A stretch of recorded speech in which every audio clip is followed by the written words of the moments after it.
It's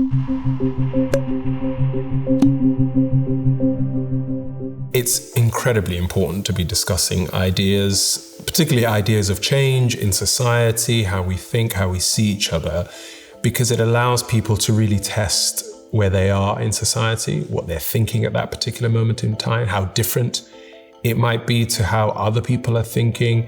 And ideas only get better once they are verbalized, once they are discussed, once they're out in the open. Ideas are really worth nothing if they only stay in your own mind. So having that space that allows people to be able to discuss those ideas, I think is incredibly useful, both for the individual, but actually more so for society as a whole, and for those people who engage in that discussion in a very fruitful and faithful way. I think for young people today, there are probably three things that I think are the biggest issues for them, especially when we think about social media. The first is, I think a lot of young people are growing up without the privacy to be able to discover who they are. A lot of young people today are growing up, coming of age, discovering who they are, who they're not, in such a public, exposed way that doesn't allow them to truly test the boundaries of what it means to be a growing human being. That's the first thing.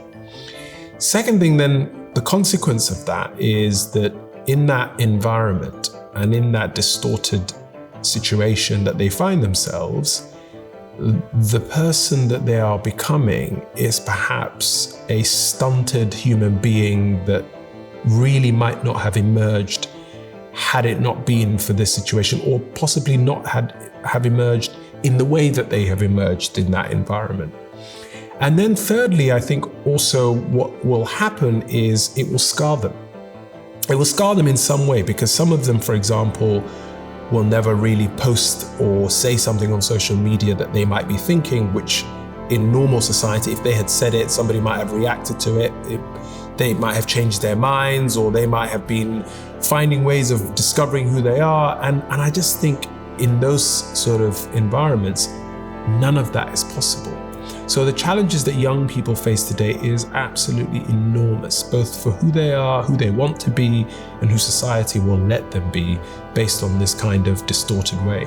I have found tonight to be amazing. I actually have never shared a stage with somebody who has spoken so personally about their transition. I have never met somebody who has come from completely outside of my work environment in the law and has actually changed the law from that environment. I have really learned a huge amount tonight, both from my co-panelists and the questions that were being asked from the audience. And it was a really, really enlightening evening. And thank you so much for inviting me as well.